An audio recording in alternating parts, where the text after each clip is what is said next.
క్రీస్తు పరిశుద్ధ నామమున కూడి వచ్చిన మీ అందరికీ మారనాథ. దేవుని మహాకృపను బట్టి, దేవుని చిత్తమును బట్టి మోషే సుకోపవాస సన్నిధి ధ్యానములలో 30వ దినములోనికి ప్రవేశించుటకు ప్రభువు చేసిన ఈ కృపగల దయగల కార్యమును బట్టి దేవునికే మహిమ కలుగును గాక. ఆమెన్. ఈ అధ్యాయంలో 38 వచనములు ఉన్నవి. 38 వచనములలో 5 సంగతులను దేవుడు మన కొరకు వ్రాయించి ఉన్నారు. ఒకటి, ధూపవేదిక. పరిశుద్ధ స్థలములో ఉండేటటువంటి ఒక ఉపకరణము ధూపవేదికను గూర్చి తెలియపరిచారు. రెండవదిగా, ప్రాణ పరిక్రయధనముగా ప్రతి మనుష్యుడు 20 సంవత్సరములు దాటిన వాడు 10 చిన్నములు దేవుని సన్నిధిలో అరతొలము వెండిని అర్పణ చేయవలసి ఉన్నట్టుగా తెలియపరిచారు. మూడవదిగా 17వ వచనము నుండి 21వ వచనం వరకు ఇత్తడి గంగాళము పరిశుద్ధ స్థలములోనికి ప్రవేశించడానికి ముందు కాళ్ళను చేతులను శుద్ధి చేసుకోవడానికి అవసరమైనటువంటి ఇత్తడి గంగాళమును గూర్చి మూడవదిగా తెలియచేశారు. ఇక 4వదిగా పరిశుద్ధ స్థలములోను అతి పరిశుద్ధ స్థలములోను సన్నిధి గుడారములో ఉండినటువంటి ఆవరణములో ఉండినటువంటి ప్రతి వస్తువును శుద్ధి చేయు లేక ప్రతిష్ఠించు అభిషేకించు అభిషేక తైలమును గూర్చి అది ఎలాగూ తయారు చేయవలసి ఉన్నదో ఆ తైలమును గూర్చి వ్రాయబడినటువంటి మాటలు 22వ వచనము నుండి 33వ వచనం వరకు మనకు కనబడుచు ఉన్నది. ఇక 34వ వచనం నుండి 38వ వచనం వరకు పరిమళ ద్రవ్యము గూర్చి వ్రాయబడి ఉండుట మనము చూచుచూ ఉన్నాము. ఈ 30వ అధ్యాయంలో ఉన్న ఈ 5 విషయములను మనం ఈ సమయమందు ధ్యానము చేయుటకు సిద్ధపడదాం. దేవుడు మిమ్మల్ని దీవించునుగాక. ఆమెన్. ధూపవేదికను గూర్చి మొదటి 10 వచనములలో మనం చూస్తున్నాం వాక్యంలో, మరియు ధూపం వేయుటకు నీవు ఒక ధూప వేదికను చేయవలెను, తుమ్మ కర్రతో దాన్ని చేయవలెను. దాని పొడుగు మూర, దాని వెడల్పు 1 మూర, అది చచ్చౌకముగా నుండవలెను. దాని ఎత్తు 2 మూరలు, దాని కొమ్ములు దానితో ఏకాండమై ఉండవలెను. దాని పైభాగమునకు దాని 4 ప్రక్కలకును దాని కొమ్ములకును మేలిమి బంగారు రేకులు పొదిగించి దానికి చుట్టూ బంగారు జవను చేయవలెను. దాని జవకు దిగువను దానికి 2 బంగారు ఉంగరములు చేయవలెను. దాని 2 ప్రక్కల యందలి దాని 2 మూలల మీద దానిని ఉంచవలెను. దేవునికి స్తుతి కలుగును గాక. ఆమెన్. మనం ముందుగా చెప్పుకున్నట్టుగా ఈ ప్రత్యక్ష గుడారములో ఆవరణం ఉన్నది. ఆవరణములో 2 ఉపకరణాలు ఉంచబడ్డాయి. ఆ ప్రధాన ప్రవేశ ద్వారము ఆవరణమునకు ఉండినటువంటి ఆ ప్రాకార ప్రవేశ ద్వారము తెరువుగానే ముందు మనకు కనబడేది బలిపీఠము.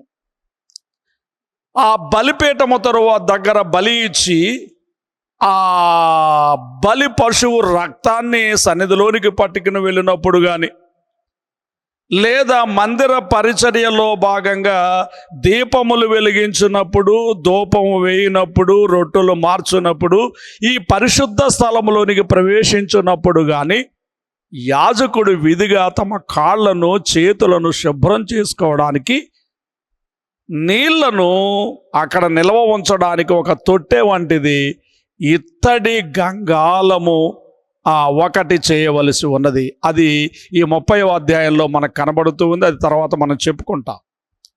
ఆ గంగాళమును దాటి ఈ దేవాలయములోనికి అనగా ఈ గుడారములోనికి ప్రవేశించినప్పుడు గుడారములో 2 భాగములుగా ఉంచబడి ఉన్నదని మనం చెప్పుకున్నట్టుగా పరిశుద్ధ స్థలము, అతి పరిశుద్ధ స్థలము.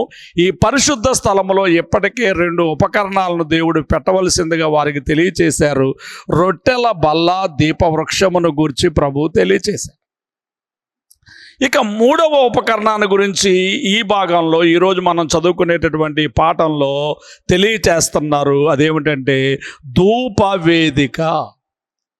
దేవునికి సుగంధ సంభారములతో ధూపము వేయుట కొరకు ఒక ధూప వేదికను సిద్ధము చేయమని దేవుడు ఆశించుచున్నారు. దాని పొడవు వెడల్పులు చచ్చౌకముగా ఉండాలి. అది తుమ్మకర్రతో చేయవలసి ఉన్నది. దాని పొడవు వెడల్పులు 1 మూర పొడవు, 1 మూర వెడల్పు, ఎత్తు 2 మూరలు. ప్రియమైనటువంటి వాళ్ళరా గమనించండి, దీనిని బంగారపు రేకుతో పొదిగించవలసి ఉన్నది. మోతకర్రలు కూడా బంగారపు రేకుతో పొదిగించవలసి ఉన్నది. కాబట్టి దీన్ని మరి బంగారు బలిపీఠం అని కూడా పిలిచారు. ఎందుకనంటే ఇదంతా కూడా బంగారంతో మరి చేయబడినట్టుగా మనం చూస్తూ ఉన్నాము. మరి ముందుగా మనకి ప్రాకార ద్వారం తెరువుగానే మనకు కనబడేటటువంటి ఆ బలిపీఠము ఇత్తడితో చేయబడితే ఈ బలిపీఠము బంగారముతో కప్పబడి ఉండుట మనం చూస్తున్నాం. యాజకుడు ప్రతి ఉదయము ఈ ధూపవేదిక మీద పరిమళ ద్రవ్యముతో ధూపము వేయవలసి ఉన్నది. ప్రతి ఉదయాన్న ధూపవేదిక మీద పరిమళ ద్రవ్యంతో ధూపము వేయవలసి ఉన్నది. సాయంకాలమున ప్రదీపములు వెలిగించేటప్పుడు, దీపవృక్ష ప్రదీపములు వెలిగించేటప్పుడు కూడా ధూపము వేయవలసి ఉన్నది. ఇది పరిశుద్ధ స్థలంలో 3వ ఉపకరణం. మనం ముందుగా చెప్పుకున్నట్టుగా రొట్టెల బల్ల, దీపవృక్షము, ధూపవేదిక.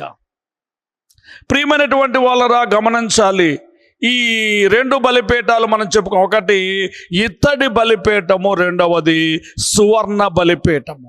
ఇత్తడి బలిపీఠము ఆవరణంలో ఉంది, సువర్ణ బలిపీఠము పరిశుద్ధ స్థలములో ఉన్నది. ఇత్తడి బలిపీఠము యొద్దకు అందరూ సమీపిస్తారు, ఆరాధకులందరూ సమీపిస్తారు. అక్కడ తమ పశువులను దేవునికి బలిగా అర్పణ చేస్తారు. కానీ పరిశుద్ధ స్థలములో ఉన్నటువంటి సువర్ణ బలిపీఠము యొద్దకు కేవలము యాజకుడు మాత్రమే వెళ్ళి ధూపము వేయగలుగుతాడు. ఈ పరిశుద్ధ స్థలంలో 3 ఉపకరణాలు. రొట్టెల బల్ల ఆహారానికి గుర్తుగా ఉంటే, దీపవృక్షము వెలుగుకు సాక్ష్యమునకు సాదృశ్యంగా ఉంటే, బంగారు బలిపీఠము ప్రార్థనకు సంకేతముగా ఉన్నది. నా మందిరము సమస్త అన్యజనులకు ప్రార్థనా మందిరం అనబడునని యెషయా ప్రవక్త ద్వారా దేవుడు 56వ అధ్యాయం 7వ వచనములో తెలియచేసినట్లుగా దేవుని మందిరము సమస్తమైన అన్యజనులకు అది ప్రార్థనా మందిరము గనుక ప్రార్థన ధూపము వేయుటకు పరిశుద్ధ స్థలములో దేవుడు కోరుకున్నటువంటి ఒక గొప్ప ఉపకరణము ఏమిటి అంటే ధూపవేదిక. ప్రియులారా, ఇత్తడి బలిపీఠము రక్షకుడైనటువంటి క్రీస్తుకు సాదృశ్యంగా ఉంటే, బంగారు బలిపీఠము యాజకుడైన క్రీస్తుకు సాదృశ్యంగా ఉంది. ఇత్తడి బలిపీఠము దగ్గర రక్షణ, బంగారు బలిపీఠము యొద్ద ప్రార్థన. ప్రియమైనటువంటి వాళ్ళ పాపికి రక్షకుడు అవసరము, విశ్వాసికి యాజకుడు అవసరము. ఈ ధూపవేదిక విజ్ఞాపన చేయుచున్నటువంటి క్రీస్తుకు సాదృశ్యముగా మనకు కనబడుచు ఉన్నది. ఈ హెబ్రీలకు రాసిన పత్రికలో మనం చూసినప్పుడు 7వ అధ్యాయం 25వ వచనంలో పౌలు గారి సంగతిని మనకు తెలియచేస్తూ ఉన్నారు. చూడండి, ఈయన తన ద్వారా దేవుని యొద్దకు వచ్చు వారి పక్షమున విజ్ఞాపనము చేయుటకు, యేసుక్రీస్తును గూర్చి పౌలు గారు తెలియచేస్తూ ఈ యేసుక్రీస్తు ఎట్టివారై ఉన్నారు అంటే తన ద్వారా దేవుని యొద్దకు వచ్చు వారి పక్షమున విజ్ఞాపనము చేయుటకు నిరంతరము జీవించుచున్నాడు గనుక వారిని సంపూర్ణముగా రక్షించుటకు శక్తివంతుడై ఉన్నాడు. ధూపవేదిక దేన్ని సూచిస్తూ ఉందంటే మన నిమిత్తము విజ్ఞాపనము చేయుచున్నటువంటి యేసుక్రీస్తు, విజ్ఞాపనము చేయుచుండినటువంటి యేసుక్రీస్తు. పౌలు గారు రోమా సంఘానికి కూడా ఈ మాటలను తెలియచేసినట్టుగా రోమీలకు రాసిన పత్రికలు 8 అధ్యాయము 34 వచనాన్ని మనం చూస్తే, శిక్ష విధించు వాడెవడు? చనిపోయిన క్రీస్తు యేసు. అంతేకాదు మృతుల్లో నుండి లేచిన వాడును, దేవుని కుడి పార్శ్వమున ఉన్నవాడును, మన కొరకు విజ్ఞాపనము చేయువాడు కూడా ఆయనే. దేవునికి స్తుతి కలుగునుగాక, దేవునికి స్తోత్రం కలుగునుగాక. ఆ దివ్యమైన దేవుడు చేసే పని ఏమిటంటే మన కొరకు విజ్ఞాపనము చేయుచున్నారు. యేసుక్రీస్తు జీవితాన్ని మనం పరిశీలన చేస్తే 30 సంవత్సరాలు ఆయన జన్మించిన తర్వాత 30 సంవత్సరాల తల్లిదండ్రుల దగ్గర మాదిరికరమైన జీవితాన్ని మనందరం ఎలాగూ జీవించాలో నేర్పించుట కొరకు ఆయన జీవించారు. 3.5 సంవత్సరాలు సేవ చేశారు. తర్వాత సిలువ వేయబడి చనిపోయి 3వ దినమున తిరిగి లేచి 40 దినములు భూమి మీద కనబడి ఆరోహణమై పరలోకానికి ఎక్కి వెళ్ళిపోయి ఈ 2000 సంవత్సరములుగా ఆయన చేయుచున్న పని ఏమిటంటే దేవుని యొక్క కుడి పార్శ్వమున కూర్చుండి మన నిమిత్తము విజ్ఞాపనము చేయుచున్నారు. దేవునికి స్తుతి కలుగునుగాక. ఈ ధూప వేదిక విజ్ఞాపనము చేయుచున్న క్రీస్తును మనకు సాదృశ్యంగా చూపిస్తూ ఉంది. ఈ ధూపము వేయుట ఎడతెగక ప్రార్థన చేయుటకు సాదృశ్యంగా ఉన్నది. దేవుని పిల్లలు ఎడతెగక నిత్యము విజ్ఞాపనములు చేయాలి. పౌలు గారి ఈ విజ్ఞాపనల గురించి తెలియచేయచ్చు ఆయన చెప్పినటువంటి మాటలను మనం చూసినప్పుడు తిమోతికు రాసినటువంటి మొదటి పత్రిక 2వ అధ్యాయంలో మొదటి 3 వచనములు మనం చూసినట్లయితే మనము సంపూర్ణ భక్తియు మాన్యతయు కలిగి నెమ్మదిగాను సుఖంగాను బ్రతుకు నిమిత్తం, ముఖ్యంగా రాజుల కొరకు, అధికారుల కొరకు, మనుషులందరి కొరకు ప్రార్థనలు, విజ్ఞాపనలు, యాచనలు చేయాలి. ఇది మంచిది, మన దేవుడైన యెహోవా దృష్టికి మరి శ్రేష్టమైనదనే మాటలు మనం చూస్తూ ఉన్నాం కనుక మరి ఈ ధూప వేదిక ఎడతెగక ప్రార్థన చేయుట, నిత్యము ప్రార్థన చేయుట, విసుగక ప్రార్థన చేయుట, ఎల్లప్పుడూ ప్రార్థన చేయుటను గూర్చి, ఆసక్తితో అత్యాసక్తితో ప్రార్థన చేయుటను గూర్చి, పట్టుదలగా ప్రార్థన చేయుటను గూర్చి, ప్రార్థన చేసిన మన ప్రభు అయినటువంటి యేసుక్రీస్తుని గురించి మనకు తెలియపరచుచు ఉన్నది. విశ్వాసి కూడా నిత్యము విజ్ఞాపనలు చేయవాడుగా ఉండవలనని మనకు హెచ్చరించొచ్చు ఉన్నది. కనుక మనం ప్రార్థనా పరులమై నిత్యము ఎడతెగక ధూపము వేయు వారముగా, ప్రార్థన ధూపం వేయు వారముగా ప్రస్తుత కాలమందు మనందరము సిద్ధపడవలసిన వారమై ఉన్నాము. గమనించండి. ఇక రెండవ విషయాన్ని మనం పరిశీలన చేస్తే 11వ వచనం నుండి 16వ వచనం వరకు మనం చూస్తే, ఇశ్రాయేలీయులలో ఉన్న ప్రతి వాడు తన ప్రాణ క్రయధనము చెల్లించాలి. ఈ క్రయధనము అరతులము అనేటటువంటి మాట 11వ వచనం నుండి మనం చూస్తే 30వ అధ్యాయంలో మనకు కనబడుచు ఉన్నది. అరతులము చెల్లించవలసి ఉన్నది, గ్రహించవలనని మీకు మనవి చేస్తూ ఉన్నాను. అరతులము అనగా 10 చిన్నములు, అనగా ప్రస్తుత భాషలో మనం చెప్పుకోవాలంటే 5 గ్రాములు. 20 సంవత్సరములు అంతకు మించిన వయసు గల వారు తప్పక ఈ అరతులమును చెల్లించవలసిన వారై ఉన్నారు. ఈ ప్రాణక్రయధనము ఒక విధముగా జనాభా సుంకముగా చెల్లించవలసి ఉంటుంది. దీని ఉద్దేశము లెక్కింపబడిన వారందరూ దేవుని సొత్తుగా ఉన్నారు. దేవుడే వారిని కాపాడుతూ, పోషిస్తూ, ఆదరిస్తూ, ఆశీర్వదిస్తూ ఉండాలి. కాబట్టి వారు క్రయధనము చెల్లించి తమను తాము విడిపించుకోవలసి ఉన్నది. ప్రియమైన వాళ్ళరా, ఈ జనాభా లెక్కించినప్పుడు పేదలైన లేక ధనవంతులైన అందరూ కూడా సమానముగా ఒక అరతులము క్రయధనముగా చెల్లింపవలసి ఉన్నది. అలాగు చేస్తే వారిలో ఏ తెగులు పుట్టదు. ఇది మనకు కనబడుతున్నటువంటి ఒక ప్రధానమైనటువంటి వాక్యము. 12వ వచనంలో మనం చూస్తే ఆ మాటలు కనబడుతూ ఉన్నవి. నీవు ఇశ్రాయేలు లెక్కింపవలన వారు లెక్కింపబడు వేళకు ప్రతివాడు యెహోవాకు తన ప్రాణ పరిక్రయ ధనమునిచ్చుకొనవలెను. అలాగు చేసిన నీవు వారిని లెక్కించినప్పుడు వారిలో ఏ తెగులును పుట్టదు, ఏ తెగులును పుట్టదు. కాబట్టి ఏ తెగులు పుట్టకుండా వారు క్షేమంగా, ఆరోగ్యంగా, ఆశీర్వాదకరంగా ఉండడానికి గాను ఈ యొక్క ప్రాణ పరిక్రయ ధనముగా ఈ యొక్క మరి వెండిని చెల్లించవలసి ఉన్నది అని మనము చూడగలుగుతూ ఉన్నాం.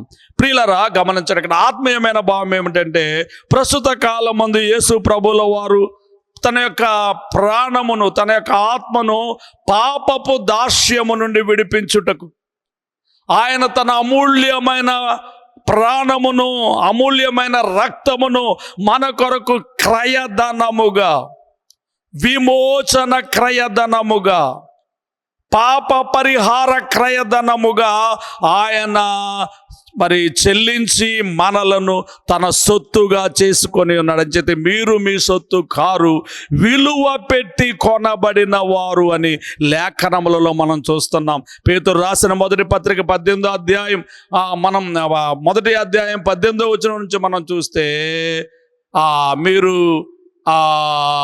వెండి బంగారముల వంటి క్షయమైన వస్తువుల చేత విమోచింపబడలేదు కానీ నిర్దోషమును నిష్కలంకమునకు గొర్రె పిల్ల వంటి క్రీస్తు రక్తము చేత విమోచింపబడ్డారు. దేవునికి స్తుతి కలుగును గాక. గొర్రె పిల్ల వంటి క్రీస్తు రక్తము చేత మీరు విమోచింపబడ్డారు.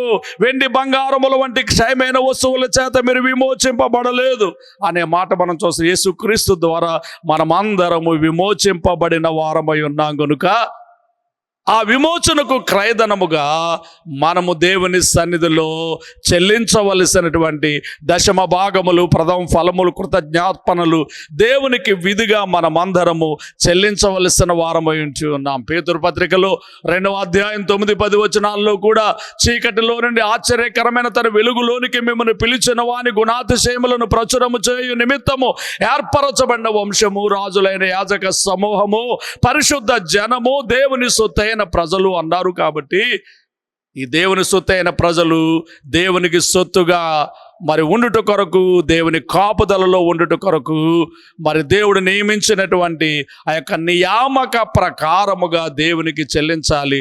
అప్పుడు దేవుని కాపుదల వారి మీద ఉంటుంది, వారికి ఏ తెగులు రాదు. మలాకి గ్రంథంలో కూడా ఇదే మాట, మీరు నాకు ఇచ్చి నన్ను శోధించినలా మరి పట్ట జాలనంత విస్తారమైన దీవెనలు, ఆశీర్వాదములు మీకు దయచేస్తారని ప్రభువు చెప్పినటువంటి మాట ప్రకారంగా పట్ట జాలని దీవెనలు, ఆశీర్వాదములు ప్రభు నిండార్లుగా మనకు దయచేయి వారై ఉంటూ ఉన్నారు.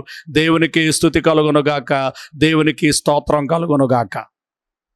ఇక 30వ అధ్యాయం 17వ వచనం నుంచి 21వ వచనం వరకు మనం చూస్తే ఈ దేవుని యొక్క ప్రత్యక్ష గుడారంలో ప్రాకార ప్రాంగణము, ప్రవేశ ద్వారము తెరువుగానే కనబడేటటువంటి మొదటి ఉపకరణం మనం బలిపీఠం అని చెప్పుకున్నాం. బలిపీఠము తరువాత ఉండేది ఏమిటంటే ఇత్తడి గంగాలం. దేవుని సన్నిధిలోనికి, పరిశుద్ధ స్థలములోనికి ప్రవేశించేటటువంటి యాజకుడు పరిశుభ్రతను పాటించవలసి ఉన్నారు. పరిశుద్ధత లేకుండా ఎవడను ప్రభువును చూడలేడు. పరిశుద్ధమైన ప్రభు యొక్క సన్నిధిలోనికి ప్రవేశించేవారు పరిశుభ్రంగా ప్రవేశించాలి. మోషే, నీవు చెప్పులను విడుము, నీ ఉన్న స్థలము పరిశుద్ధ స్థలం అనే మాట మరి నిర్గమకాండం 3వ అధ్యాయంలో మనం చూస్తూ ఉన్నాం. కాబట్టి దేవుని సన్నిధిలోనికి ప్రవేశించే ప్రతి వారు ఎంతో శుభ్రత, మరింత పరిశుభ్రతను పాటించవలసి ఉన్నది. కాబట్టి ఈ శుభ్రత కొరకు ఒక ఇత్తడి గంగాలం, అంటే నీళ్ల తొట్టె వంటిది, అది ఇతరులతో చేయవలసి ఉన్నది. ఇది ప్రత్యక్ష గుడారమునకు, బలిపీఠమునకు, అంటే గుడారములోనికి ప్రవేశించడానికి, బలిపీఠానికి మధ్య భాగంలో దీనిని ఉంచాలని ప్రభువు చెబుతున్నట్టు. అంటే ఈ పరిశుద్ధ స్థలములోనికి లేక మందిరములోనికి ప్రవేశించేటటువంటి మనుష్యుడు తన్ను తాను శుద్ధి చేసుకుని ఆ మందిరములోనికి ప్రవేశించవలసిన వారుగా ఉన్నారు. గ్రహించాలి. గుడారమునందు పనిచేసేటటువంటి యాజకులు విధిగా ఈ శరీర శుభ్రతను పాటించవలసి ఉన్నది. అపవిత్రతతో దేవుని సన్నిధిలోనికి ప్రవేశించుట యాజకులకు తగదు. పూర్వమందు అలాగా అపవిత్రంగా ప్రవేశిస్తే అక్కడే వారు మరణించేవారని వాక్య భాగాలను బట్టి మనం చూస్తూ ఉన్నాం. కాబట్టి గ్రహించండి, గుర్తించండి. ఇక మరొక విషయం ఏంటంటే, ఈ గంగాళానికి కొలతలు లేవు. ముందు చెప్పుకున్న ధూపవేదిక కొలత ఉన్నది, అలాగే బలిపీఠానికి కొలత ఉన్నది, అలాగే ప్రతి వస్తువుకు కొలత ఉన్నది. కానీ దీపవృక్షమునకును ఇత్తడి గంగాళమునకును కొలతలను ప్రభువు చెప్పలేదు. ప్రియులారా, అనగా దేవుని ప్రేమకు, దేవుని కృపకు, దేవుడిచ్చే శుద్ధికి కొలత లేదు. కొలత లేని ప్రేమతో, కొలత లేని కృపతో అయోగ్యులమైన మనలను దేవుడు ప్రేమించుచున్నాడు, నడిపించుచున్నాడు, వృద్ధి చేయుచున్నాడు, ఎత్తి చూపించుచున్నాడు. పాపులమైన మనలను ఎంతగానో ఆయన ప్రేమించుచున్నాడు. ఆయన ప్రేమకు కొలత లేదు. దేవునికి స్తుతి కలుగునుగాక. ఆయన కృపకు కొలత లేదు. ఆయన మనం చేయుచున్న శుద్ధికి ఎంత పాపినైనను, ఎన్ని పాపములైనను శుద్ధి చేయుచున్నాడు. లోకమంతా పాపి పాపి అని చెప్పుకున్న జక్కయ్యను ఇతడును అబ్రహాము కుమారుడనని, వ్యభిచార స్త్రీని రాళ్లతో కొట్టి చంపాలని ముందుకు తెస్తే, అమ్మా నేను కూడా నిన్ను క్షమిస్తున్నాను, ఇక నువ్వు పాపం చేయకమని క్షమించినటువంటి ఆ క్షమాపణ, దీనికి కొలత లేదు. ఎట్టి పాపినైనా, ఎంత పాపినైనా శుద్ధి చేయగలిగినటువంటి దేవుడై ఉంటూ ఉన్నారు. గమనించాలి. నీతిమంతులుగా తీర్చబడుట ఎంత ముఖ్యమో మళ్ళీ మనం శుద్ధి చేసుకున్నట్టు కూడా అంతే ముఖ్యం. ఇది గంగాళం మనకు ప్రబోధించేటటువంటి ప్రబోధం. యేసుక్రీస్తు వారి ప్రబోధంలో కూడా యోహాను సువార్త 13వ అధ్యాయం 10వ వచనంలో మనం చూస్తే, ఆ వారి కాళ్ళను శుద్ధి చేస్తూ ఉండగా పేతురు గారు అన్నాడు, నా శరీరం అంతటిని కూడా శుద్ధి చేయమంటే, స్నానం చేసిన ప్రతి వాడు పాదములు తప్ప మరేమీ కడుక్కోనక్కర్లేదు. కాబట్టి పాదశుద్ధీకరణము కాబట్టి గ్రహించండి. దేవుని సన్నిధిలోనికి ప్రవేశించేటటువంటి వాడు అంతకు మునిపే స్నానం చేసి దేవుని మందిరానికి వచ్చారు కనుక వెళ్ళువారు తమ పాదములను శుద్ధి చేసుకొనవలసిన వారై ఉంటూ ఉన్నారు. ప్రియమైనటువంటి వాళ్ళరా, గమనించాలి.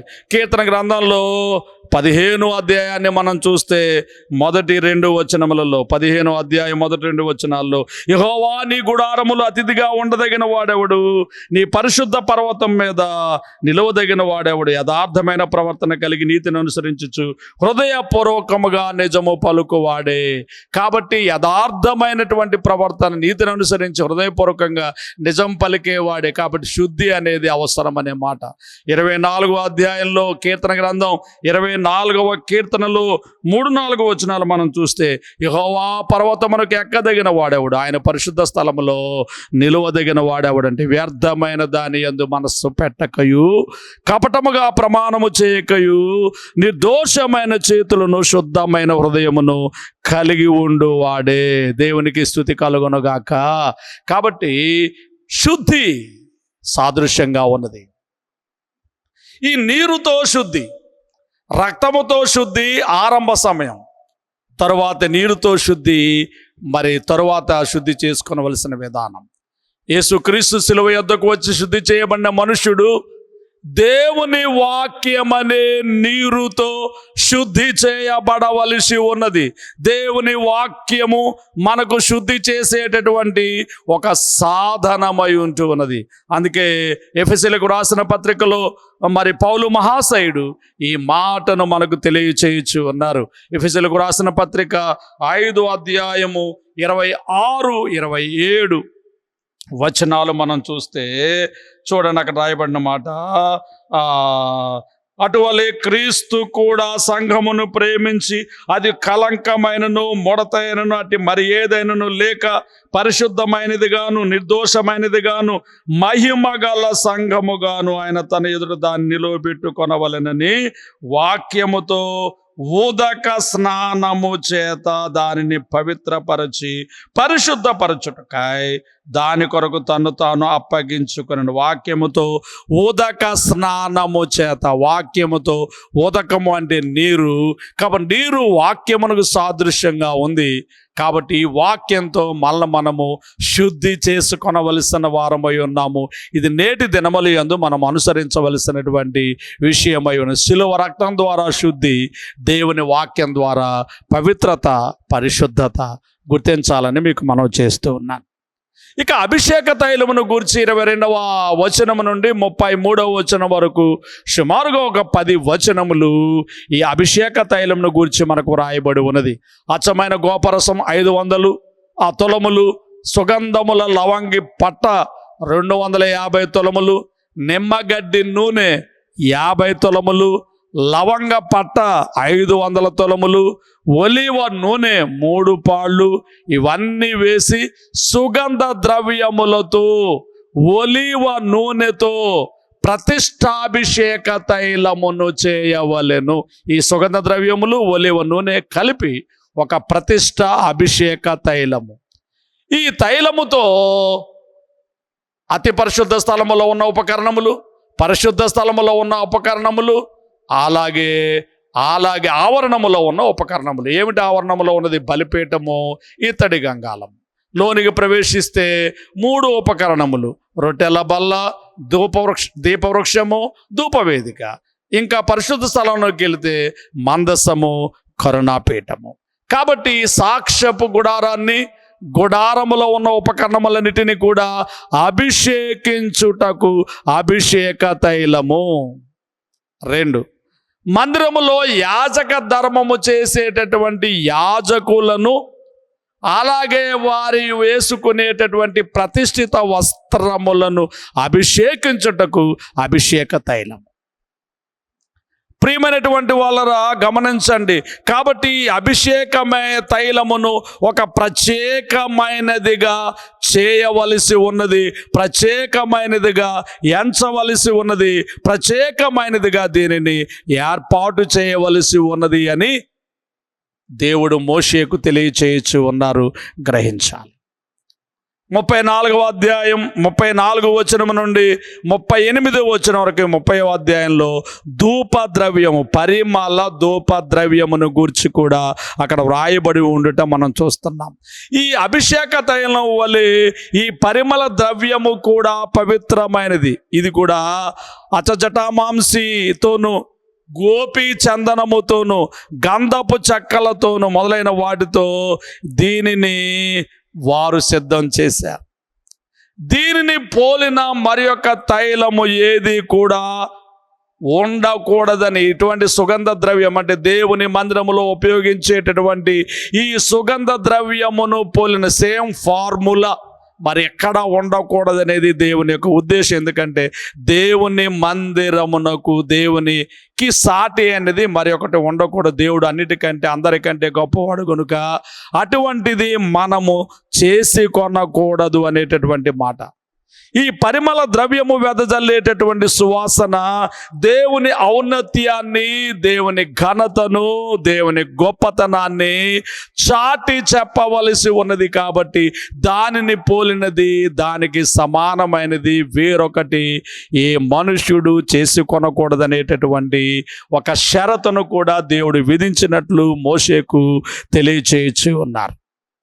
ఈ సుగంధ సంభారముల సువాసన మనము చేయు ప్రార్థనకు సాదృశ్యంగా ఉన్నది.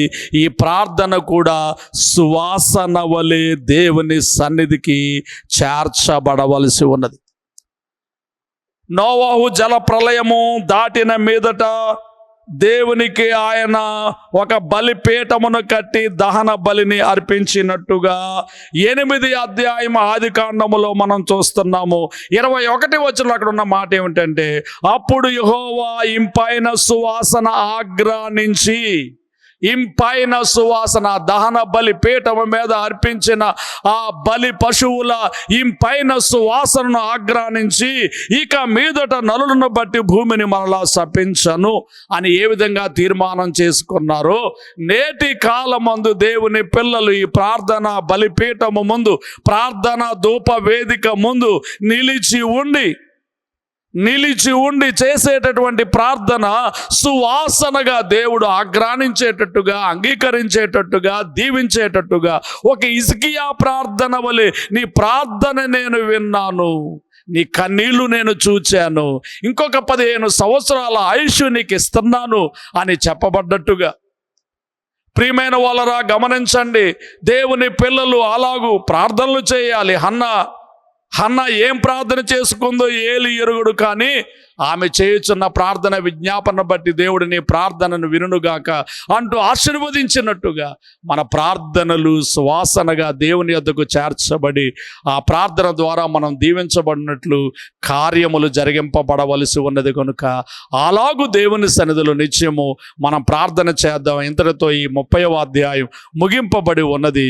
దేవుడి 30వ అధ్యాయంలోని మాటల ద్వారా మేమందరినీ బలపరిచి ఈ సువర్ణ ధూప వేదిక యొద్ద నిలిచి యాజకులకు వలె ధూపం వేయనట్టుగాను, దేవుని సన్నిధిలో అర్పణ చేయవలసిన ఆ ప్రాణ పరిక్రయ ధనమును చెల్లించినట్లుగాను, ఇతడి గంగాళము యొద్ద శుద్ధి పొందిన వారముగాను, అభిషేక తైలముతో అభిషేకింపబడి సువాసనకరముగా దేవునికి కనబడినట్లుగాను దేవుడు నిన్ను నన్ను మనందరినీ ఆశీర్వదించి వర్ధల్ల చేయునుగాక.